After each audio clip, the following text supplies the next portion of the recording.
हिंदू भाइयों का कहना है राम जी कण कण में है। अगर राम जी कण कण में है तो राम जी गए थे कहाँ? और राम जी अगर यहाँ पर है तो राम जी मोदी जी को तो ला सकते हैं, भाजपा को तो ला सकते हैं, लेकिन भाजपा या मोदी जी की इतनी हैसियत नहीं है, इतनी औकात नहीं है कि वो राम जी को लेकर के आएगा। तो अब देख, लेकिन इतनी बड़ी बेहूदगी और इतनी बड़ी वेद भी राम जी के बारे में कि जो राम को लाए हैं हम उनको लाएंगे, और तुम कह रहे हैं ना जनता कह रही है, आज भी बहुत सारे स्काई टूडे न्यूज़ में आपका स्वागत है। मैं आपके साथ मोहम्मद शुएब। जी हाँ दोस्तों, जैसा कि लोकसभा चुनाव नज़दीक आता जा रहा है, वैसे वैसे सहारनपुर में सर्दी के दिन गर्मी में बदलते जा रहे हैं। क्योंकि आज हमारे साथ जो मेहमान हैं, आज उनसे चर्चा करेंगे लोकसभा चुनाव को लेकर, कुछ मुद्दों पे बात करेंगे, जो कि महानगर अध्यक्ष है कांग्रेस के अल्पसंख्यक के। तो आइए उनसे बात करते हैं, कुछ चंद मुद्दों पे बात करते हैं। तो सबसे पहले हारिस जी, आपका हमारे चैनल में स्वागत। बहुत बहुत शुक्रिया। तो जैसा कि सहारनपुर में लोकसभा के चुनाव आते जा रहे हैं और सर्दी के दिन गर्मी में तब्दील होते जा रहे हैं, क्या कहेंगे आप इस बार? निश्चित तौर पर इंडिया गठबंधन की जीत होगी और भारतीय जनता पार्टी का सुपड़ा साफ करने का काम इंडिया गठबंधन के साथ ही करने का काम करेंगे। और जिस प्रकार से मोदी जी ने नारा दिया है 400 पार, मोदी जी ने बिल्कुल सही नारा दिया है, क्योंकि इंडिया गठबंधन अब की बार 400 पार लाएगा और बीजेपी का हिंदुस्तान के अंदर से बिल्कुल सुपड़ा साफ हो जाएगा। जैसे कि 3 राज्यों में अभी बीजेपी की सरकार आ गई, क्या लगता है केंद्र में सरकार आ पाएगी? 3 राज्यों में सरकार आ गई है। अब लोगों को ये भी देखना पड़ेगा कि 3 राज्यों में सरकार आने के बाद भी अब भी कांग्रेस पार्टी 12 लाख वोट फालतू ले जा रही है भारतीय जनता पार्टी से। तो कहीं ना कहीं जनता ने तो हमें पसंद किया है, वो हम लोग सीटों में तब्दील नहीं कर पाए। और दूसरी बात, मध्य प्रदेश के अंदर दिग्विजय सिंह जी ने आरोप लगाया है ईवीएम पर, और ये आरोप जो है ऐसे ही नहीं लगा दिए हवाई। जब वहाँ पर ईवीएम पकड़ी गई है, धांधलीबाजी हुई है वहाँ पर, और ये मामला सुप्रीम कोर्ट तक कांग्रेस के लोगों ने पहुंचाने का काम किया है, तो भारतीय जनता पार्टी तो बेईमान है। तो इसमें कौन सी बड़ी बात हो गई है? लेकिन हमें जनता को ये बताना है कि बेईमाना करने के बाद भी और प्रशासन का इस्तेमाल करने के बाद भी, सारी एजेंसियों का इस्तेमाल करने के बाद भी, ईडी सीबीआई का इस्तेमाल करने के बाद भी, फिर भी 12 लाख वोट कांग्रेस पार्टी ज़्यादा लेकर जा रही है बतौर भारतीय जनता पार्टी से। जैसे कि भारत जोड़ो यात्रा चल रही है, तो अभी तक कितना भारत जुड़ चुका है? भारत जोड़ो यात्रा चली, उससे कार्यकर्ताओं का मनोबल भी बढ़ा, और ये इसी का ही फलस्वरूप है कि हम लोग हारने के बावजूद भी 12 लाख वोट फालतू लेकर के जा रहे हैं। अब भारत जोड़ो न्याय यात्रा चल रही है, अभी 25 दिन तक लगातार यूपी जोड़ो यात्रा चली, उसके अंदर में लगातार मौजूद रहा। जनता तो सड़कों पर है कांग्रेस पार्टी के साथ। तो जनता जब सड़कों पर है, इसीलिए आज देख लीजिए आप, राहुल गांधी जी जन जन के नेता बन चुके हैं। तो क्या लगता है 24 में आएंगे राहुल गांधी? 24 के अंदर राहुल गांधी जी नहीं, बल्कि पिछड़ा, दलित, आदिवासी और 140 करोड़ जो हमारे देशवासी है वो सब आएंगे, क्योंकि वो लोग राहुल गांधी जी को चुनने के लिए जा रहे हैं। वो राहुल गांधी जी की नीतियों को पसंद करते हैं, वो राहुल गांधी जी की विचारधारा को पसंद करते हैं, वो राहुल गांधी जी की जो सोच है, जो विचार राहुल गांधी जी रखते हैं, वो हिंदुस्तान के कण कण में समाये हुए हैं। क्योंकि विपक्ष कह रहा है कि राहुल गांधी की सरकार में करप्शन बहुत रहा है, गुंडागर्दी ज़्यादा रही है, लेकिन भारतीय जनता पार्टी की सरकार में करप्शन ख़त्म हुआ है, गुंडागर्दी ख़त्म हुई है, बेटियाँ, हमारी माँ बेटियाँ बहनें सुरक्षित हैं। अच्छा, बलिया हाथरस कांड भूल गए ये लोग करप्शन की बात करते हैं। आज तक जितने भी कानून इन लोगों ने बनाए हैं वो सब इन लोगों को वापस क्यों लेने पड़े? अभी ड्राइवरों का मुद्दा देख लीजिए, ड्राइवर हड़ताल पर आ गए, पेट्रोल मिलना बंद हो गया, खाने पीने का सामान मिलना बंद हो गया लोग बागों को। जब इन्हें लगा कि अब तो चरमरा गई है प्रदेश देश की व्यवस्था, तो इन लोगों ने वो कानून वापस ले लिए। तो करप्शन तो सबसे ज़्यादा भारतीय जनता पार्टी के अंदर हुआ है, किसानों की जान सबसे ज़्यादा भारतीय जनता पार्टी के अंदर गई है, महिलाओं का अपमान सबसे ज़्यादा भारतीय जनता पार्टी के अंदर हुआ है। जीरो टॉलरेंस की नीति योगी जी अपनाने की बात करते हैं कि जीरो टॉलरेंस की नीति अपनाने का काम करें, लेकिन अगर आज भी हिंदुस्तान के अंदर सबसे पिछड़ा हुआ, सबसे ज़्यादा आपराधिक राज्य कोई है तो वो यूपी है, उत्तर प्रदेश है। तो कहाँ से करप्शन ख़त्म हो गया, भ्रष्टाचार ख़त्म हो गया, कहाँ से महिलाओं को सम्मान मिल गया? विपक्ष कह रहा है कि पहले जो है राहुल गांधी की सरकार में हमारी माँ बेटियाँ सुरक्षित नहीं थी, पहले जो है मुजफ्फरनगर जाते थे, वहाँ पर रात को रुकना पड़ता था, लेकिन आज हर बेटी कहीं पे भी जा सकती है। अच्छा, या आप बेटों की बात कर रहे हैं, यहाँ तो मर्दी सुरक्षित नहीं है। जब अभी झगड़ा हुआ मुजफ्फरनगर के अंदर, तो एक शिया धर्मगुरु को दौड़ा करके भारतीय जनता पार्टी की सरकार के अंदर मारा गया, जिसके अंदर फिर हमारी नेता, जन जन की नेता आदरणीय प्रियंका गांधी जी और इमरान मसूद साहब और पूरा कांग्रेस का प्रतिनिधिमंडल वहाँ उन मौलाना से मिल कर के आया। तो अब ये बताइए, जिस प्रदेश के अंदर, जिस प्रदेश की पुलिस लाठियाँ बरसा रही हो, तो कहाँ से, ये तो जंगल राज हो रहा है, गुंडा राज हो रहा है। आप कह रहे हैं कि महिला और बहन बेटे सुरक्षित नहीं थी। कांग्रेस पार्टी की सरकार के अंदर आप एक कांड बताइए जहाँ पर कांग्रेस पार्टी मतलब विफल साबित हुई हो, और जिन्होंने किए हैं वो आज लोग कहाँ हैं, ज़रा उनका ही पता लगाइए आप लोग। क्योंकि बीजेपी सरकार ने माफिया को मिट्टी में मिलाने का काम किया है। कौन से माफियाओं को मिट्टी में मिलाया है? काफ़ी माफिया हैं। एक बताइए आप। अभी जो माफिया हैं, अभी का काम किया, आप बताइए। अतीक अहमद को मिलाने का, मिट्टी में मिलाने का काम किया। अब आप मुझे ये बताइए, जो आप कह रहे हैं अतीक अहमद को मिट्टी में मिलाने का काम कर दिया, अतीक अहमद चाहे कितना ही बड़ा गुंडा था और कितना ही बड़ा भूमाफिया था, अगर उसका इनकाउंटर पुलिस करती तो फिर तो हम समझते कि हाँ भाई योगी जी ने इसे सज़ा देने का काम किया है। लेकिन जब वो पुलिस कस्टडी से बाहर निकल रहा था, उसे पुलिस कस्टडी के अंदर गुंडों ने गोलियां मारी है।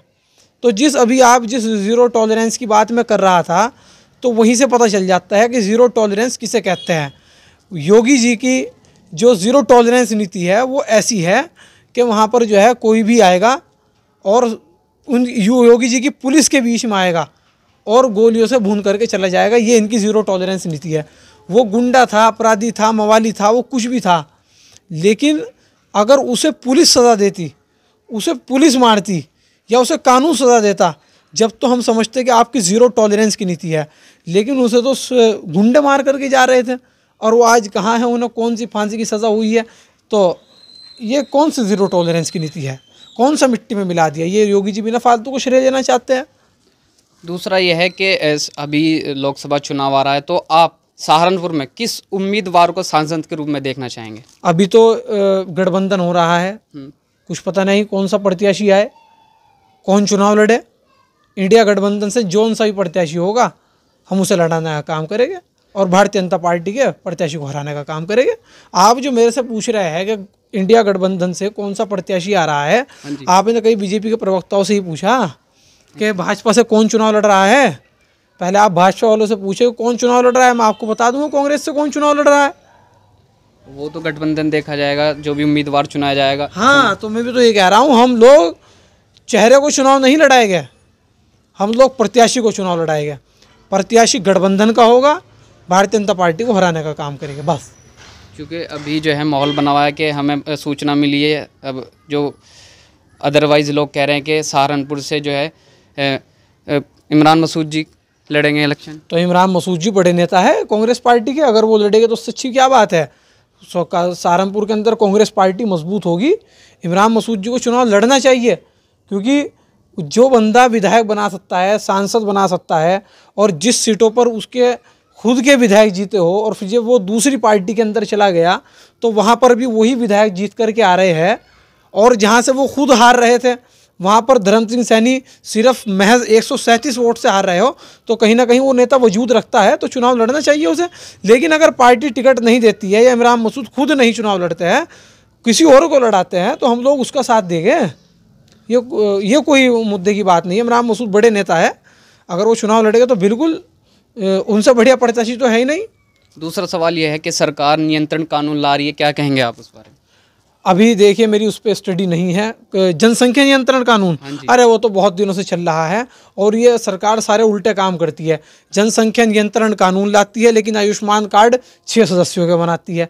अगर आप जनसंख्या नियंत्रण कानून ला रहे हैं तो मेरी फैमिली में 4 मेंबर है, एक मेरे माता पिता, 2 हम भाई, तो सबसे पहले तो आयुष्मान कार्ड हमारा बनना चाहिए था। आपका बना? आप नहीं, मैं एक बात बता रहा हूँ कि मैं एक मिसाल दे रहा हूँ आपको कि सबसे पहले आयुष्मान कार्ड तो उसका बनना चाहिए था ना, जब आप कह रहे हो कि हम उसको सरकारी योजनाओं का लाभ नहीं देंगे, उसको राशन का लाभ नहीं देंगे, उसको नौकरियां नहीं देंगे जिसके परिवार के अंदर ज़्यादा सदस्य हो। अब एक जगह से तो ये कह रहे हैं और दूसरी जगह से यही लोग जिनके परिवार में 6 सदस्य है, 8 सदस्य है, 10 सदस्य है, उनका आयुष्मान कार्ड बनाने की बात कर रहे हैं। तो यानी कि जनसंख्या नियंत्रण से मेरे हिंदू भाइयों को या उन कट्टरवादी लोगों को खुश करने का काम कर रहे हैं कि जिन मुसलमानों के घर में बच्चे ज़्यादा होते हैं, और फिर इधर से मुसलमानों को खुश करने का काम कर रहे हैं जिनके यहाँ 6 बच्चे हैं, जिनके यहाँ 6 मेंबर है परिवार के अंदर, उन्हें ये राशन देने का काम कर रहे हैं, उन्हें ये आयुष्मान कार्ड बनाने का काम कर रहे हैं, उनका ये स्मार्ट कार्ड बनाने का काम कर रहे हैं। जिनके 2 या 4 सदस्य हैं उनका तो कुछ भी नहीं उठ रहा है।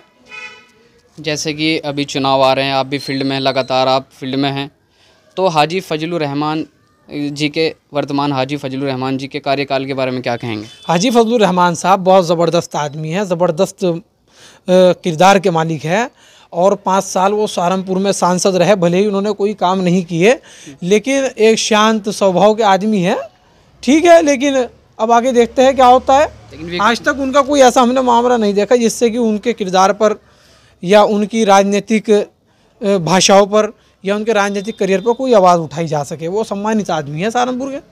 विपक्ष कह रहा है कि वो देहात में जाकर नहीं देखते। अब वो तो जो विपक्ष कह रहा है, जो लोग सवाल उठा रहे हैं, वो ज़्यादा बेहतर बता पाएंगे। हाजी फजलुर रोको सवाल हो रहा है हर जी, ये जो हिंदू संगठन से जुड़े शक्ति राणा बोले बाबरी मस्जिद आतंकवाद का प्रतीक था, उसको सुरक्षित रखने के लिए 26 वकील खड़े करना कांग्रेस की आतंकवादी मानसिकता को दर्शाता है। आप क्या कहेंगे इस बारे में? अब सुनिए मेरी बात, अब चाहे वो राणा हो या कोई सा भी हिंदू संगठन हो या कुछ भी हो, अब ये लोग बकबक कर रहे हैं, इन लोग करने दीजिए, ठीक है। और अगर तुम ये सहारनपुर वाले राणा की बात कर रहे हो, हिंदू विश्व परिषद वाले, तो मैं उन्हें बहुत अच्छी तरह जानता हूँ, बहुत सारे प्रोग्रामों में हम लोग मिलते हैं। ये लोग सिर्फ राजनीतिक सहानुभूति बटोरने के लिए बीच बीच में ऐसे बयान देते हैं। इनसे हमें कोई दिक्कत नहीं है, कोई परेशानी नहीं है, क्योंकि जो बाबरी मस्जिद का फ़ैसला आना था सुप्रीम कोर्ट ने वो दे दिया है। हम लोग उस पर सब्र करके बैठे हैं, क्योंकि हम लोग कानून को मानने वाले लोग हैं। अब चाहे वो कुछ भी कहते रहे, क्योंकि अब उस स्थान पर मंदिर बन रहा है। अगर वो अब कुछ भी कहेंगे तो देख लीजिए उनकी बात जा कर के कहाँ लग रही है। हम लोगों तो सब्र करने वाले लोग हैं। कुरान में अल्लाह कह रहा है इन्नल्लाह मास साबिरीन, बेशक हम सब्र करने वालों के साथ हैं। तो हम लोग सब्र करने वाले लोग हैं। सुप्रीम कोर्ट का जो फैसला था वो सर आंखों पर है, बात ख़त्म। अब वो ये हमारे भाई राणा जी, क्योंकि राजनीतिक सहानुभूति बटोरे गए, भाजपा के अंदर कुछ अच्छा सा पद मिल जाएगा, योगी जी बुला लेंगे लखनऊ ऑफिस के अंदर, तो उससे ज़्यादा क्या चाहिए। वो राजनीति हम लोग नहीं करते हैं, जो उन्हें बयान देना है वो दे, हम उस पर कोई ऐसा रिएक्शन भी नहीं करना चाहते हैं, ठीक है। दूसरा सवाल ये है कि 22 जनवरी को जो है मंदिर का शुभारंभ हो रहा है, और क्या कहेंगे आप उस बारे में? तो अच्छी बात है, 22 जनवरी को और मंदिर का शुभारंभ हो रहा है। मैंने तो कहा है कि हम उन सब लोगों का सम्मान करते हैं जो राम जी को मानते हैं, क्योंकि हम हिंदुस्तान के अंदर रहते हैं। यहाँ पर यहाँ की मिसाल है, यहाँ की तहजीब है सांझी शाहजहाँ सांझी विरासत की। यहाँ पर अगर मेरा कोई भाई हिंदू अल्लाह का सम्मान करेगा तो मेरा सम्मान उसके दिल में ऑटोमेटिक भरेगा। अगर मैं किसी अपने हिंदू भाई के लिए राम का सम्मान कर रहा हूँ, और वैसे भी कुरान में अल्लाह खुद कह रहा है लकुम दीनुकुम वलिय दीन, भाई तुम्हें तुम्हारा दीन मुबारक, मुझे मेरा दीन मुबारक। तो हमें तो राम का भी सम्मान करना है, क्योंकि अगर हम राम का सम्मान करेंगे, हम इनके सब महापुरुषों का सम्मान करेंगे, तो डायरेक्टली ये लोग हमारे प्रॉफिट मोहम्मद मुस्तफ़ा सल्लल्लाहु अलैहि वसल्लम का भी सम्मान करेंगे और हमारे अहले बैत और सहाबा का भी सम्मान करने का काम ये करेंगे। क्योंकि जब हम सामने से किसी को इज़्ज़त देते हैं तो वो सामने वाला हमें पलट के इज़्ज़त ही देगा। जो बिल्कुल नीच काहिल और जलील आदमी होगा, जिसे इज़्ज़त रास नहीं होती है, जिसे सामने से इज़्ज़त दी जाती है, लेकिन वो बाद में हमारे ऊपर कीचड़ उछालता है, तो वो इंसान नहीं है, वो जानवर है। क्योंकि देखा गया है कि 22 जनवरी को शुभारंभ है और प्राण प्रतिष्ठा है, तो हिंदुओं में जो है काफ़ी माहौल बना हुआ है, खुशी का माहौल बना। प्रतिष्ठा का ही तो इन लोगों ने बना दिया है। और सबसे पहली बात, जब अब तक राम मंदिर तैयार नहीं हुआ है, अभी वहाँ पर काम चल रहा है राम मंदिर के अंदर, तो इस ऐसी कौन सी जल्दी है मोदी जी को, ऐसे कितने उतावले वो हो रहे हैं कि वो अधूरे राम मंदिर का उद्घाटन कर रहे हैं, क्योंकि अभी वहाँ पर काम चल रहा है राम मंदिर के अंदर। वो जल्दी सिर्फ इस बात की है कि राहुल गांधी को किस तरह रोका जाए। कांग्रेस पार्टी को किस तरह रोका जाए, और मैं हिंदू धर्म की चाशनी अपने हिंदू भाइयों को किस तरह पिलाऊं, और ये किस तरह मुझे 2024 के अंदर वोट दे और मैं तीसरी बार हिंदुस्तान का प्रधानमंत्री बन जाऊं। लेकिन अब हिंदुस्तान के सभी सर्वधर्म संभाव वाले लोग और 36 की 36 बिरादरी ये समझ चुकी है कि ये अधूरे राम मंदिर का उद्घाटन क्यों कर रहे हैं। और बहुत सारे शंकराचार्य धर्मगुरु इस बात का विरोध कर रहे हैं कि भाई अगर मस्जिद का कोई उद्घाटन करेगा तो वो मौलवी तो करेगा, मुफ्ती साहब ही तो करेंगे, मस्जिद के इमाम ही तो करेंगे। अब मंदिर का उद्घाटन किसे करना चाहिए? शंकराचार्य जी को करना चाहिए, पंडित जी को करना चाहिए, या किसी उनके धर्मगुरु को करना चाहिए। प्रधानमंत्री का तो कोई लेना देना है नहीं मंदिर मस्जिद से, वो तो देश का राजा है। उसे तो ये देखना चाहिए कि चीन ने हमारे हिंदुस्तान के अंदर कब्जा क्यों किया।